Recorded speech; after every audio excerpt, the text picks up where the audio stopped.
కొంతమంది కర్తృత్వము భోక్తృత్వము కూడా లేవు. పురుషుడికి భోక్తృత్వం లేదు, కర్తృత్వం లేదు, అసంగుడు, ఆయన ఏ పని చెయ్యడు, ఏ రకమైన అనుభవము లేదు, ఇదంతా మాయా కల్పితం అని వేదాంత సిద్ధాంతం. జీవుడికి కర్తృత్వం లేదు, భోక్తృత్వం లేదు, నాహంకర్త, నేను కర్తనే కాదు. మరి ఎలా ఉంది? మాయావశం చేత కర్తృత్వ భావన కలుగుతోంది. అనుకుంటే చేస్తున్నాను, అనుకుంటే జరుగుతోంది, లేదనుకుంటే లేదు అనేటువంటి మాటలో కర్తృత్వ భోక్తృత్వాలు రెండూ కూడా మనోధర్మాలే తప్ప ఆత్మ యందు లేవు అనేటువంటి సిద్ధాంతం ఒకటి. కర్తృత్వం లేదు, కేవలం భోక్తృత్వం ఉంది అని చెప్పేటువంటి వాళ్ళు సాంఖ్యులు. భోక్తృత్వం లేదు, కర్తృత్వం మాత్రమే ఉంది అనుకునే వాళ్ళు కొంతమంది ఉంటారు.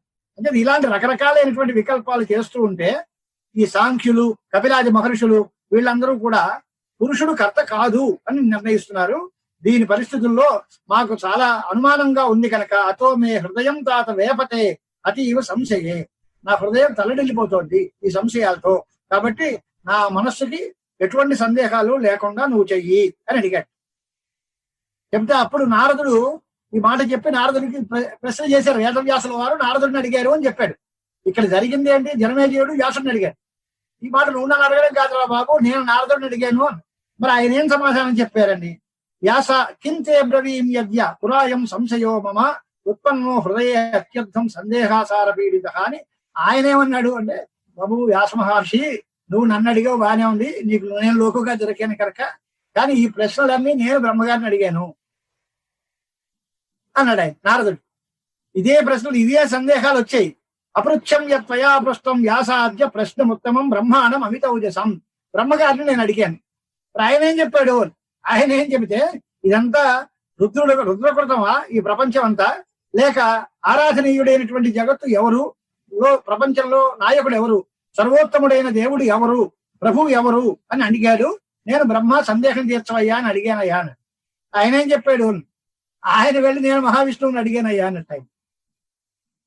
ఇదే మాట, నేను బ్రహ్మని, ఇదే సందేహాలు నాకు వచ్చాయి అంచేత అవిజ్ఞాయ పరంతత్వం కుతశాంతి పరంతపం అంటే కిం బ్రవీమి సుత అద్య అహం దుర్బోధం ప్రశ్నముత్తమం త్వయాశక్యం మహాభాగ విష్ణురపి సునిశ్చయాత్. దీనిలో విష్ణువు కూడా దీన్ని సమాధానం చెప్పడానికి లేనంత ప్రశ్నభారం ఇది. దీనికి సమాధానం ఒకటే చెప్తాను విను. ముందు ఫార్ములా చెప్తాను. ప్రశ్నకి సమాధానం చెప్పడానికి కీ ఇవ్వడం ఏమిటి అంటే, రాగి కోపి నజానాతి సంసారేస్మిన్ మహామతే. రాగద్వేషాలకి లోనైన ఏ వ్యక్తి కూడా దీన్ని తెలుసుకోలేడు. విరక్తశ్చ విజానాతి నిరీహ యహ విమృత్స్వర.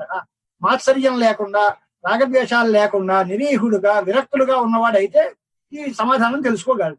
రాగిగా ఉండే ప్రపంచంలో ఉన్న ఏ మనిషికి కూడా ఈ సమాధానం దొరకదు. దీనికి కథ ప్రారంభించి మొదలుపెట్టాడు. ఏకార్ణవమైనటువంటి జలం. ఆ జలమలో మొదట్లో మధుకైటభ వృత్తాంతంలో చెప్పిన కథనే మళ్ళీ రిపీట్ చేశారు కొంతకాలం.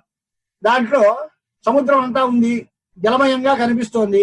బ్రహ్మగారు నాభికమలంలో కూర్చున్నారు, దిక్కు తోచట్లేదు. ఈ లోపుగా మధుకైటభులు కనిపించారు. నేను ఎక్కడి నుంచి పుట్టాను, ఈ పద్మానికి స్థానం ఏమిటి, ఆధారం ఏమిటి అని ఆయన వెతుక్కున్నాడు. ఈ లోపుగా కనిపించేసరికి దానిలో మధుకైటభులు ఇద్దరు కూడా కనిపించారు. ఈ మధ్యలో ఇక్కడ విచిత్రం ఏమిటి అంటే,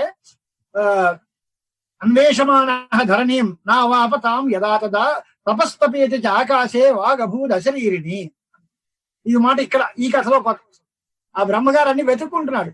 ఇక దీనికి స్థానం ఏమిటి, మొదలెవరు, ఏమున్నారు ఏమిటి. ఇంకా మహావిష్ణువుని చూడకుండా వెతుక్కునే సందర్భంలోనే మధుకైటభులు కనిపించే ముందు వీళ్ళకి అశరీరవాణి పలికింది, మాట వినిపించింది. ఏమని అంటే, తపస్సు చెయ్యి. తపస బ్రహ్మ విజిజ్ఞాసస్వ అని కదా. తపస్సు చేతనే బ్రహ్మ విజ్ఞానం, తపస్సు చేతనే సృష్టి, తపస్సు చేతనే ప్రపంచం అంతా, బ్రహ్మాండ ఉత్పత్తి అంతా తపస్సు చేతనే. కనుక ఆయనకు మొట్టమొదటి మాట ఏమిటి వినపడింది?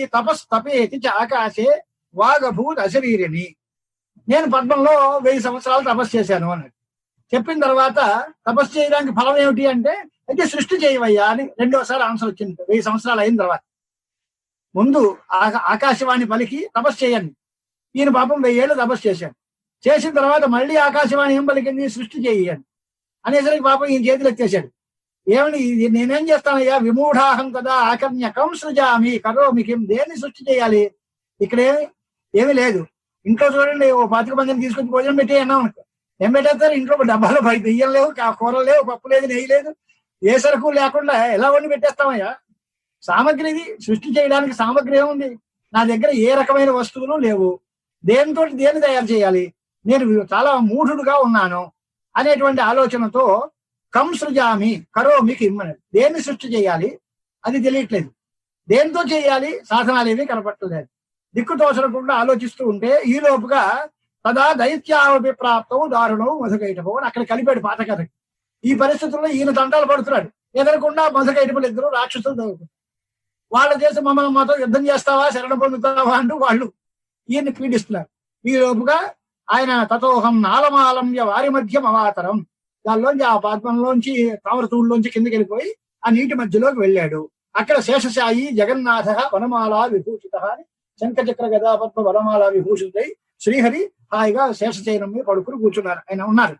ఆయన మేఘశ్యాముడైనటువంటి ఆయన్ని చూసి పీతాంబరధరి దారి చతుర్భుజుడు వనమాలతో అలంకరింపబడిన వాడు ఆయన్ని చూసిన తర్వాత నాకు చాలా సంతోషించి ఆయన్ని అడిగాడు. ఆయన శుభ్రంగా నిద్రపోతున్నాడు. నువ్వేమయ్యా హాయిగా నిద్రపోతున్నావు, మాకేంటి వాళ్ళు చంపుతున్నారు, ప్రాణం మీదకి వచ్చింది, వాళ్ళతో యుద్ధం అంటారు, నాకేమీ అలవాట్లేదు, వాళ్ళకి ఏం సమాధానం చెప్పాలి, నువ్వేమో ఎన్నిసార్లు పిలిచినా లేవట్లేదు అనే పరిస్థితుల్లో సంక్షిప్తంగా చెప్పారు. అక్కడ చాలా పెద్దగా విస్తారంగా చెప్పి ఇప్పుడు ఆ మయా స్మృత తదా దేవి సుత నిద్రాస్వరూపిణి, నిద్రాస్వరూపంలో ఉండే జగదంబకిని ధ్యానం చేశాను. చేస్తే ఆవిడ ఆ శరీరంలోంచి బయటకు వచ్చింది. అప్పుడు మహావిష్ణువు లేచాడు. అంతకుముందు యోగ నిద్రలో ఉన్నప్పుడు దేహాన్ని నిర్గత్య సా దేవి గగనే సముచిత శివ, ఆవిడ దివ్యాభరణ భూషితురాలై విష్ణు దేహాన్ని విడిచిపెట్టి ఆ నిద్రాదేవత ఆకాశంలో మనకి వేరేగా తయారైంది. అప్పుడు నిద్రలోంచి బయటికి లేచినటువంటి మహావిష్ణువు లేచాడు, జనార్దనుడిని చూశాడు, తర్వాత వాళ్ళతో యుద్ధం చేశాడు. ఆ కథ పూర్తయింది ఇదివరకే. అంచేత సంక్షిప్తంగా చెప్పాడు. వంచవర్ష సహస్రాన్ని కృతవాన్ యుద్ధముత్తమం తదా విలోకితౌ దైత్యౌ హరిణా వినిపాతితౌ. ఆ తర్వాత శ్రీహరి అమ్మవారి యొక్క ప్రసాదం చేత వాళ్ళని మోసగించి వాళ్ళని మోహపెట్టి వాళ్ళ చేతనే నీ చేతిలో చచ్చిపోతాము అనే వరాన్ని అడిగించుకుని ఆయన వరం పొంది వాళ్ళని ఊరువుల మీద కూర్చోబెట్టి చక్రంతో సంహరించారు అనేటువంటి కథ పూర్తి చేశారు. ఉత్సంగం విమలం కల్ప తత్రైవ నిహతౌచతౌ. అక్కడే రుద్రుడు వచ్చాడు. ఇప్పుడు బ్రహ్మ విష్ణు మహేశ్వరులు ముగ్గురికి కలయిక వచ్చినటువంటి ఘట్టం అన్నమాట. బ్రహ్మగారేమో భయపడిపోయి మధుకైటపుల దగ్గర నుంచి తన్నుకు వెళ్ళి విష్ణుమూర్తి దగ్గరికి వెళ్ళాడు.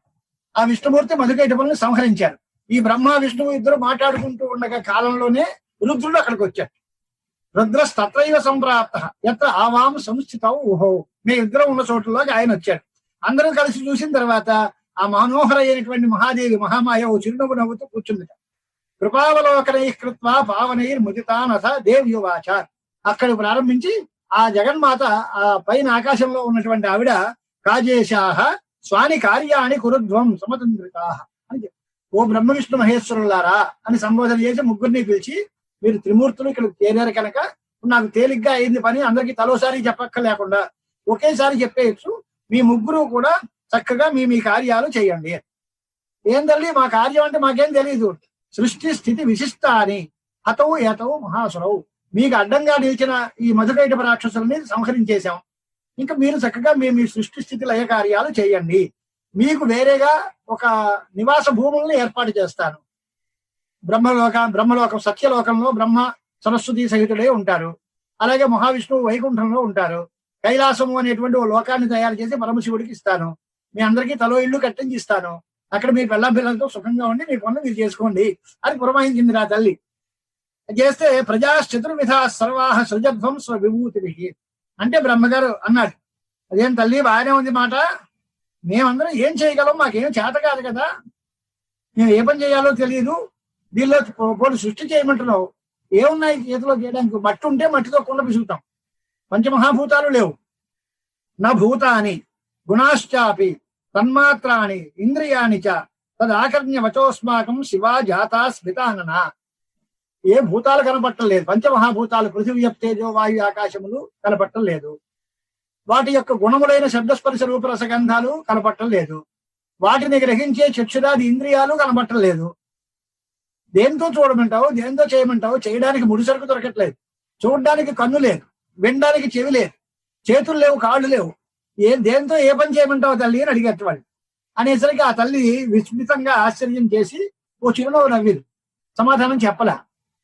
చెప్పకపోతే వీళ్ళలో వీళ్ళు బుర్రలు చూసుకుంటున్నారు. ఏంట్రా బాబు మనం ప్రశ్న అడిగాం, ఆ తల్లి ఏం మాట్లాడదు. ఈ లోపుగా అక్కడికి ఒక విమానం వచ్చిందట. జటిత్యేవ ఆగతం తత్ర విమానం గగనాత్ శుభం. ఆకాశంలోంచి ఓ విమానం వచ్చింది. విమానం వచ్చి ఆ ఆకాశవాణి ఏం పలికింది, దానిలో కూర్చోండియా అంది. మీ ప్రశ్నలు అన్ని తీరుతాయిలేండి. విషధ్వం కామం గతసాధ్వసాహ, మీరందరూ ఆ విమానం ఎక్కండి. ఇప్పుడు బాగానే ఉంది అనుకున్నారు. విమానంలో వెళ్ళి కూర్చున్నారు బ్రహ్మ విష్ణు మహేశ్వరులు ముగ్గురు. విమానే బ్రహ్మ విష్ణుశాహ దర్శయామ్యద్భుతం, నీకు దర్శనం చూపిస్తాను చూడు తమాషా అని వాళ్ళ ముగ్గురిని కూర్చోబెట్టి, దానిలో డ్రైవర్ లేరు, ఆ విమానం పైకి ఎగరడం ప్రారంభించింది. దానిలో ఎవరు లేరు, కేవలం విమానం వీళ్ళు ముగ్గురే. వీళ్ళకి మతిపోతుంది, ఎక్కడికి వెళ్తున్నామో తెలియదు, గమ్యస్థానం లేదు, ఏమిటో ఎలాగవుతుందో తెలియదు. ఆ విమానం పైకెట్టడం ప్రారంభించింది. తన్నిశమ్య వచః తథా ఓమిత్యుక్త్వా పునర్వయం, కూర్చున్నారు. ఆవిడ చెప్పింది కదా మనం కాదండి బాగుండదు అనే ఉద్దేశంతో దానిలో సమారుహ్య ఉపవిష్టాహ స్మః, కూర్చున్నారట. కూర్చునేసరికి అది పైకి వెళ్ళడం ప్రారంభించింది. ఎలాగ ఎంత వేగంతో వెళ్ళింది అంటే మహర్షి రాస్తారు, విమానం తన్ మనోవేగం ఎత్ర స్థానాంతరే గతం. ఆ మనోవేగంతో వెళ్ళిపోవడం ప్రారంభించింది. కొంత దూరం వెళ్ళేసరికి ఈ జలము హడావిడి మొత్తం తగ్గిపోయింది. జలమయమైన ప్రదేశంలోంచి దాటిపోయింది. పైకి వెళ్ళేసరికి అత్ర నా జలం తత్ర పశ్యామహ, నీళ్లు కనపడలేదు. ఓన్లే ఈ నీటి బాధలోంచి తప్పాం కదా మనం, నీటి ప్రమాదం తప్పింది అని బయటకు వచ్చాం. అక్కడికి వచ్చేసరికి పెద్ద పెద్ద చెట్లు, సర్వ ఫలాలతోటి, మంచి పళ్ళు కాయలతోటి బాగా ఆనందంగా ఉండేటువంటి ఒక పెద్ద వనాలు, తోటలు, చెట్లు అన్ని కనిపించాయి. ఆ చెట్ల మీద కోకిళ్ళు అన్ని మంచి కూతలు కూస్తున్నాయి. దాని మధురంగా ఉండి ప్రకృతి అంతా వాతావరణం. కొన్ని చోట్ల పర్వతాలు కనిపించాయి, కొంత భూమి కనిపించి. ఇదంతా చూసి ఈ వనాలు, ఉపవనాలు ఇవన్నీ చూసి కొంత దూరం వెళ్ళిన తర్వాత ఓ అద్భుతమైనటువంటి ఓ నగరం కనపడింది. దానికి నివ్యమైన ప్రాకారాలు ఉన్నాయి, దానిలో యజ్ఞశాలలు ఉన్నాయి, అనేక మేళ్ళు మిద్దులు ఉన్నాయి. అది అంతా తర్వాత ఇదంతా చూసిన తర్వాత ఎవడో అనుకున్నట్టు, ఓహో ఇదే కాదు స్వర్గం అంటే అనుకున్నట్టు. స్వర్గోయం ఇది కేన ఆసవు నిర్మితం వస్తే మహాద్భుతం. ఇంత అద్భుతమైన ఈ స్వర్గాన్ని ఎవరు తయారు చేశాడు? మనం ముగ్గురు ఇక్కడే ఉన్నాం, మనం ఎప్పుడు దీన్ని చూడలేదు, మనం చేయలేదు. ఈ లోకాన్ని ఎవరు సృష్టించారు? ఈ స్వర్గం ఎక్కడొచ్చింది? ఇది చాలా అద్భుతంగా ఉంది అనుకున్నారు.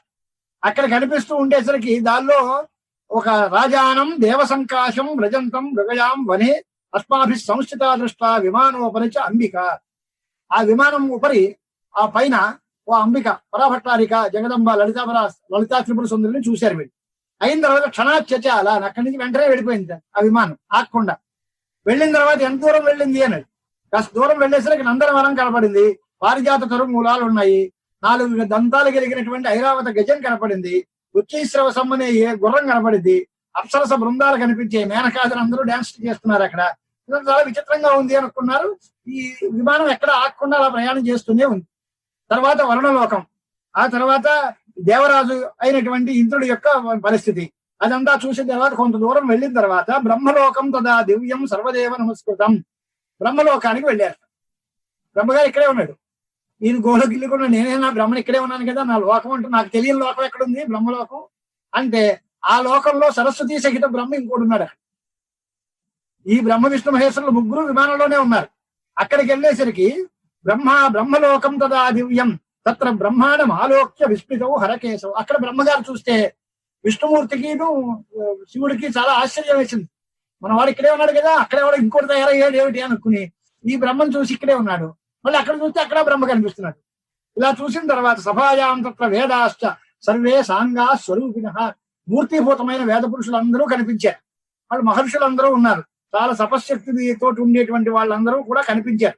అక్కడ చతుర్భక్తుడైనటువంటి ప్రజాపతి చూస్తే ఓయం బ్రహ్మ సనాతన, వీడెవడు, ఈ బ్రహ్మ ఎవరు అనుకున్నారు. అని ఈ లోపల అనుకుంటూ ఉంటే కాసేపు ఉన్న తర్వాత అది కాస్త వెళ్ళి మనోవేగంతో ఇంకో కైలాసం దగ్గరికి వెళ్ళాం. కైలాస శిఖరే ప్రాప్తం రమ్యే యక్షగణాన్వతే మందార వాటికారమ్యే కీర కోకిల పూజితే, ఇవన్నీ చెప్పి ఆ విమానం కైలాస శిఖరం దగ్గరికి వెళ్ళేసరికి అక్కడ ఇంకో గౌరీ శంకరులు ఇద్దరు ప్రత్యక్షం అయ్యారు.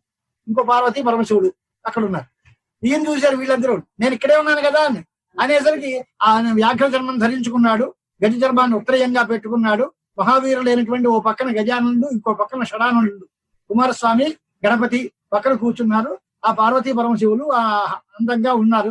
నంది ప్రముఖులైనటువంటి ప్రమథగణం అంతా జయ జయధ్వానాలు పలుకుతూ చాలా వైభవంగా కైలాసం కనపడింది. చూస్తే దానిలో మాతృభి సంశయావిష్ట తత్రాహం యమసం మునే, దానిలో అందరినీ చూశారు. చాలా మంది అందరూ కూడా వాళ్ళని సేవిస్తున్నారు. ఇది వేగంగా మళ్ళీ పరిగెట్టి ఇంకొంచెం దూరం వెళ్ళిన తర్వాత వైకుంఠ సదనం ప్రాప్తం రమారమణ మందిరం చూసేసరికి శ్రీ లక్ష్మీనారాయణులు ఇద్దరు అక్కడ ఉన్నారు. వైకుంఠం కనపడింది.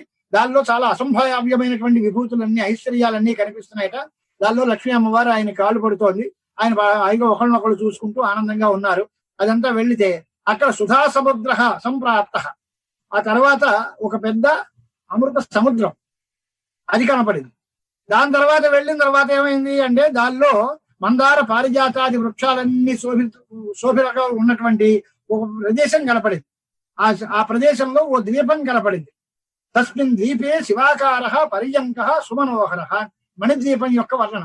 అక్కడికి వెళ్ళిన తర్వాత సుధా సింధోర్ మధ్యే సురవిటపి వాటి పరివృతే మణిద్వీపే నీపోపవనవతి చింతామణి గృహే శివాకారే మంచే పరమశివ పర్యంక నిలయాం భజంతి త్వాన్ధన్యాః కతిజన చిదానంద లహరి అని శంకరాచార్య వారు మణిద్వీపాధివాసిని అయినటువంటి జగదంబకిని వర్ణించారు. అది వర్ణన. మన వాళ్ళందరూ ఆశీర్వచనం చేసే మంత్రం మొట్టమొదటి అందరికీ ప్రసిద్ధమైనది ఏది అంటే యోవైతాం బ్రహ్మణో వేద అంటారు. ఏమిటి అర్థం ఏంటి అని అంటే బ్రహ్మణ తాం పురీం యో వేద, బ్రహ్మ యొక్క నివాస భూమి అయిన ఆ పర్వతం ఆ పట్టణం ఎక్కడుందో తెలుసుకోవాలి. ఎలాంటిది అది అంటే సముద్రంతో పరివృతం అయింది. చుట్టూ సముద్రం ఉంది, మధ్యలో ఉంది. ఆ మణిద్వీపాధిరూఢగా అమ్మవారు ఉంది. ఆ అమ్మవారే బ్రహ్మస్వరూపము అని చెప్పడమే దాని ఉద్దేశం. తస్మై బ్రహ్మచ బ్రహ్మాచ ఆయుః కీర్త్యం ప్రజాందదు అంటే ఈ బ్రహ్మగారు సనాతన బ్రహ్మ వీళ్ళందరూ వాళ్ళకి దాసులే. ఆ తల్లి అక్కడ ఉంటుంది. యోయితాం బ్రహ్మణో వేద అమృతేన ఆవృతాం పురీం. అమృతేన అంటే సుధా సముద్రం చేత ఆవరింపబడిన మణిద్వీపము అనేటువంటి ఒక ద్వీపంలో శివాకారే మంచే, శివుడు పాలకగా మంచంగా పరుపుగా పడుకుని ఉంటాడు. పంచప్రేత మంచాధిశాయిని అని జగదంబక వర్ణన. పంచప్రేత రూపంగా బ్రహ్మ విష్ణు మహేశ్వరుడు సదాశివుడు వాళ్ళు నలుగురు 4 కోళ్లు సదాశివ పర్యంకర విలయంగా పరమేశ్వరుడు పడుకుని ఉంటే ఆయన మీద కూర్చుంటుంది భీకరంగా ఆ తల్లి. అలాంటి పరిస్థితి ఇప్పుడు వర్ణిస్తున్నాడు అనమాట ఆయన. తస్మిన్ ద్వీపే శివాకార పర్యంక సుమనోహర దృష్ట అస్మాభిః చూసాము. చాలా అందంగా అక్కడ ఎవరులా ఉంది. సురక్తనయన కాంత విద్యుత్కోటి సమప్రభ సుచారు వదన రక్త దంతచ్చద విరాజిత రమాకోటి అధిక కాంత్య సూర్యబింబ నిభాకిల అని కొత్త శతకోటి సూర్య కాంతితోటి వెలుగొందిపోతుంది ఆ తల్లి. ఆవిడ అందరూ అక్కడ చుట్టుపక్కల ఉండేటువంటి వాళ్ళందరూ కూడా వర పాశ అంకుశ అభీష్టధర శ్రీ భువనేశ్వరి. ఆ తల్లి పేరు ఇక్కడ చెప్పిన మాట ఏంటి అంటే భువనేశ్వరి మాత. ఆ భువనేశ్వరి దేవి అక్కడ ఉందట. అది మంచి వరదహస్తము అభయహస్తము పాశము అంకుశము ఇవన్నీ పట్టుకుని కూర్చుంది. ఇంతవరకు త్రిమూర్తులు వాళ్ళ చరిత్రలో ఎప్పుడు చూడలేదట. అదృష్టపూర్వ దృష్ట సా సుందరి. ఆవిడ తిరుడు నవ్వుతూ అక్కడ కూర్చుంది. ఆవిడ్ని చూశారు వీళ్ళు ముగ్గురు. చుట్టుపక్కల ఎవరు ఉన్నారు అన్నాడు. హ్రీంకార జపనిష్టయిస్తూ పక్షివృందైర్నిషేవిత అరుణ కరుణామూర్తి కుమారి నవయౌవన. మనం ధ్యాన శ్లోకాలన్నీ అందరికీ అనుసంధానం చేసుకోవడమే. అరుణాం కరుణాధలింగితాక్షీం తొట పాశాంకుశ పుష్పపాణ జాపాం అంటే ఆ తల్లి వర్ణం. భువనేశ్వరి మాతని చూశారట వీళ్ళందరూ. చాలా అద్భుతమైనటువంటి వాతావరణం అంతా ఉంది, చాలా ఎక్కువగా ఉంది. దానిలో శ్రీచక్రం యొక్క వర్ణనం కూడా పూర్తిగా ఉంది. హృల్లేఖాద్యాభి అమర కన్యాభి పరివేష్టిత దేవి షట్కోణ మధ్యస్థ యంత్రరాజోపరిస్థిత. అది త్రికోణమని షట్కోణమని అష్టకోణాలని వసుకోణం రకరకాలుగా శ్రీ విద్యా సంప్రదాయాల్లో శ్రీచక్రం యొక్క వర్ణనలన్నీ చేసి చూశారు. చూసిన వెంటనే ముగ్గురికి కలిపినటువంటి ఒకే ఒక ఆలోచన ఏంటి అంటే కేయం కాంత కిం నామ నజానీమోత్వ సంస్థిత. ఈ ఆవిడెవరు, ఈవిడి పేరేమిటి, ఈవిడిని ఎప్పుడు మనం చూడలేదు. ఈవిడ చూస్తే వేల కొద్దీ కళ్ళు, అనంతమైనటువంటి నేత్రాలు. మనం సహస్ర శీర్ష పురుష అని చెప్పినట్టుగా సహస్ర శబ్దం 1000 అని అర్థం కాదు, అనంతం. ఆయనకి ఎన్ని శిరస్రాలు ఉన్నాయి తెలియదు, ఎన్ని చేతులు ఉన్నాయి, ఎన్ని బాహువులు ఉన్నాయి తెలియదు. లేకపోతే 1000 తలలు ఉంటే 2000 బాహువులు ఉండాలి. సహస్ర బాహువు అని చెప్పడం కుదరదు. లెక్క పెడితే 1000 అంటే 1000 శిరస్సులకి 2000 కళ్ళు 2000 చేతులు అలాగే ఉండాలి. అలా లేదు అక్కడ వ్యవహారం. అన్ని సహస్ర బాహు సహస్ర నేత్ర ఇలాగే ఉన్నాయి. అంటే అనంతమైన నేత్రాలు, అనంతమైన అవయవాలు, అనంతమైన శిరస్సులు కలిగినటువంటి చాలా మహాద్భుతమైనటువంటి ఒక మూర్తిని చూశారు. సహస్రవదన రమ్య భాతి దూరాత్ అసంశయం చూశారు. ఈవిడ ఎక్కడ మనకి తెలిసినంత వరకు ఈవిడ అప్సర స్త్రీ కాదు. పోనీ గంధర్వకాంత అంటే కాదు, అంటే కాదు. ఎక్కడొచ్చారు ఇవన్నీ అనేసరికి అప్పుడు ఆలోచించి వీళ్లలో కాస్త ధైర్యం గలవాడు మహావిష్ణువు కనుక ఆయన అడుగటి తదాసౌ భగవాన్ విష్ణు దృష్ట్వా తాం చారుహాసినీం ఉవాచ అంబాం స్వవిజ్ఞానాత్ కృత్వా మనసి నిశ్చయం. ఆలోచించి నిశ్చయం చేసుకుని, ఆయన విజ్ఞాన సంపన్నుడు కనుక ఆ మహావిష్ణువు ఆలోచించి ఆ తల్లితోటి ముందుగా మొదలుపెట్టాడు. ఏషా భగవతీ దేవి సర్వేషాం కారణం హి నః. ఈ తల్లి జగన్మాత, ఈవిడే మనందరికీ కారణం. ప్రశ్నకి సమాధానం ఇక్కడ లింక్ మొదలుపెట్టాడు. ఎక్కడ అన్నిటికీ కారణం ఎవరు అని అడిగారు. సర్వకారణ కారణం ఆదిశక్తి, ఆవిడే కారణము. దీని పేరేమిటి? మహావిద్య లేదా మహామాయ, ప్రకృతి, అవ్యయ, పూర్ణ, ఆవిడ యొక్క స్వరూపాలు ఇవన్నీ. దుర్జ్ఞేయ అల్పధియాం దేవి యోగగమ్య దురాశయ. ఎలా తెలుస్తుంది? యోగ మార్గం చేత తెలుస్తుంది. రాగాలన్నీ పోతే, మొట్టమొదటిలోనే చెప్పారుగా, విరక్తులైన వాడికి మాత్రమే తెలిసే స్వభావం. రాగ దోషాలతో ఉన్న వాడికి తెలియదు. మామూలు వాళ్ళకి దొరికే విషయం కాదు. పరాత్మన ఇచ్ఛ కామం నిత్యానిత్య స్వరూపిణి. ఆవిడ నిత్య స్వరూపంలోనూ ఉంటుంది, అనిత్య స్వరూపంలోనూ ఉంటుంది. సామాన్యమైనటువంటి వాళ్ళకి అందే విషయం కాదు. ఈవిడే సర్వ బీజములు లోపల పెట్టుకుని, అంటే ఆవిడే ఈ రకమైనటువంటి అన్ని రకాల విభూతులతో కూడి దివ్య ఆభరణ భూష అలంకారాలతో శోభిస్తూ మనకి దర్శనం ఇచ్చింది. మనం ఎంతో చాలా అదృష్టవంతులం అన్నారు. ధన్యావయం మహాభాగా కృతకృత్యాస్ప సాంప్రదం అని త్రిమూర్తులు అనుకున్నారు. మనం ఎంత అదృష్టవంతులం, భువనేశ్వరి మాత దర్శనమైంది అనేటువంటి మాట అనుకుని చాలా గొప్ప అదృష్టం చేసుకున్నాం మనం. ఏదత్ర దర్శనం ప్రాప్తం భగవత్యాహ స్వయం చేదం. మన ప్రయత్నంతో మనం చూడగలిగిన విషయం కాదు. ఆవిడే విమానం పంపింది, ఆవిడే తీసుకొచ్చింది, ఈ మణి దీపానికి చేర్చింది, ఆవిడ దర్శనం ఇచ్చింది. ఇది వేదాంత సిద్ధాంతం. ఇది మనం చూద్దాం అనుకుంటే భగవద్ దర్శనం కాదు. యమైవేష వృణుతే తేన లభ్య. ఆవిడ దర్శనం ఇద్దాం అనుకుంటే దొరుకుతుంది తప్ప మనం చూద్దాం అనుకుంటే దొరికే వ్యవహారం కాదు.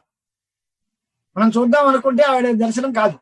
ఆవిడ నేను దర్శనం ఇద్దాము అనుకుంటే భక్త సులభురాలు కనుక ఆవిడ వీళ్ళకందరికీ దర్శనం ఇచ్చి మీరు పనులు చేసుకోండి అని పురమాయించింది. అంటే ఈవిడ్నే చాలా మంది ఏం చెప్తూ ఉంటారు, మూల ప్రకృతి అని అంటూ ఉంటారు. బ్రహ్మాండం దర్శయత్యేష కృత్వా వై పరమాత్మనే రాగిణో నైవ పశ్యంతి దేవి భగవతీం శివాం. పరమాత్మ స్వరూపమైన శివ అనే పేరు కలిగినటువంటి ఈ భగవతీ దేవిని రాగులైన వాళ్ళు, అంటే మనస్సులో రాగద్వేషాది దోషాలు ఉన్నంత వరకు వాళ్ళు ఎవ్వరూ ఇవన్నీ చూడలేరు. ఇది ఎలాంటిది అని అంటే, ప్రపంచం అంతా ద్రష్ట దృశ్యము అని రెండు రకాలు ఉంటుంది. చూసేవాడు, చూడబడేది. ఈవిడ రెండింటికంటే అతిరిక్తమైంది. ద్రష్టాసౌ దృశ్యం అఖిలం బ్రహ్మాండం తస్య ఏషా కారణం సర్వా మాయా సర్వేశ్వరీ శివ. ఈవిడ ద్రష్టలకి దృశ్యములకు కూడా కారణమైనటువంటిది. దృదృశ్య భంగం అయిపోయి చూడబడే వస్తువులు, చూసేవాళ్ళు ఇవేమీ లేకుండా ఆ చూడబడే వస్తువులు అన్నిటికీ కారణం ఈవిడే. చూసేది అన్న వాళ్ళందరికీ కూడా కారణం ఈవిడే. అలాంటి అందరికీ కారణమైనటువంటి ఈ తల్లి బాలభావంలో నేను ఇప్పుడు జ్ఞాపకం వస్తోంది నాకు. నేను చిన్నతనంలో నాకు కథ జ్ఞాపకం వచ్చిందని అటు మహావిష్ణు. ఏమిటి అంటే, శయనం వటపత్రే చ పర్యంకే సుస్థిరే దృఢే పాదాంగుష్టం కరే కృత్వా నివేశ్య ముఖపంకజే లేలిహంతం చ క్రీడంతం అనేకైర్ బాలచేష్టితై రమమానం కోమలాంగం వటపత్రపుటే స్థితం గాయంతి దోలయంతి చ బాలభావాన్ మయి స్థితే సేయం సునిశ్చితం జ్ఞాతం. ఆనాడు వటపత్రశాయిగా మర్రాకు మీద కూర్చుని పడుకుని ఆ పాదం యొక్క బొటన వేలని మళ్ళలో నోట్లో పెట్టుకుని కరార విందేన పదార విందం అని చెప్పేటువంటి స్తోత్రంలో బాలకృష్ణమూర్తిని ఎవరైతే ధ్యానం చేశారో, అప్పుడు నేను ఏడుస్తూ ఉంటే నన్ను లాలించి నాకు పాలు పట్టి నన్ను బుజ్జగించి నన్ను ఆడించిన మహా జగదంబికా స్వరూపం ఇప్పుడు జ్ఞాపకం వచ్చింది. ఈ తల్లే నన్ను అప్పుడు ఆదుకుంది. నా అప్పుడు ఆకలి వేస్తే పాలు ఇచ్చింది, అన్నం పెట్టింది. నాకే నేను ఏడుస్తూ ఉన్నప్పుడు దాన్ని ఓదార్చింది, పాటలు పాడేది, ఉయ్యాలు ఊగింపజేసేది. నేను బాలభావంతో ఎన్ని రకాల చిన్న చిన్న చేష్టలు చేసినా దాన్ని అంతటినీ తల్లి ఆవిడ దయ చూపి నన్ను అనుగ్రహించింది. ఆవిడే ఈవిడ. అనుభూతం మయాపూర్వం ప్రత్యభిజ్ఞ సముచిత. ఆ చిన్నప్పుడు ఇప్పుడు చేసిన కర్త ఇప్పుడు జ్ఞాపకం వచ్చింది. ఈ తల్లే మన అప్పుడు రక్షించింది కనుక ఆవిడే జగదంబిక అనుకున్నట్ట మహావిష్ణువు. బ్రహ్మగారు మొదలుపెట్టి ఇదంతా చెప్పిన తర్వాత విష్ణువు యొక్క ఎక్స్పీరియన్స్ ఇదంతా. విష్ణుమూర్తి ఈ రకంగా చెప్పాడు. వయం గచ్చేమ భాస్య ప్రణవంత పునః పునః అన్నట్ట జనార్దనుడు. మనం అందరం అక్కడ వెళదామయ్యా ఆవిడ దగ్గరికి. ఇలా విమానం ఉంది ఇక్కడ, హెలికాప్టర్ దిగింది అనుకోండి, లోపల బిల్డింగ్ లో ఎక్కడో ఉంటారు వాళ్ళు. మరి ఇక్కడి నుంచే దూరంగా చూశారు, ఓ ఈవిడే అనుకున్నారు. రైట్, మనం ఇక్కడి నుంచి సరిపెట్టడం కాదు, మనం ఆవిడ దగ్గరికి వెళ్ళి దర్శనం చేసి ఆవిడ అనుగ్రహం ఆశీస్సులు పుచ్చుకుని వెళదాం. సేయం వరా మహామాయ దాస్యత్యేష వరాన్హి నః. మనం అందరూ ఆవిడని స్తోత్రం చేద్దాం, మన ఆవిడ వరాలు ఇస్తుంది, ఆ వరాలు పుచ్చుకుని మనం వెళ్దాం. ఇంతవరకు వచ్చిన ప్రయాణం అంతా అప్పుడు సార్థకం అవుతుంది అని అనుకుంటే, ఒకవేళ వెళ్ళాలి అంటే ద్వారపాలకులు మన అడ్డగించకుండా ఉండాలి. ఎదినో వారయిష్యంతి ద్వారస్థా పరిచారకా. అంటే ఏం చేయాలి? స్తోత్రాలు చేద్దాం. అమ్మవారి యొక్క వైభవాన్ని స్తోత్రం చేస్తూ మనం వెళితే మన ఎవరు అడ్డగించరు. ఆ లోపలికి వెళ్ళి ఆ తల్లికి పాదాలకు నమస్కారం చేసుకుని ఆవిడ్ని స్తోత్రం చేసుకున్న తర్వాత ఆవిడ యొక్క అనుగ్రహం ఆశీస్సులు వరాలు అన్ని పొంది మనం అప్పుడు ప్రయాణం చేద్దాము అని అనుకున్నారట. మహావిష్ణువు చెప్పిన మాట.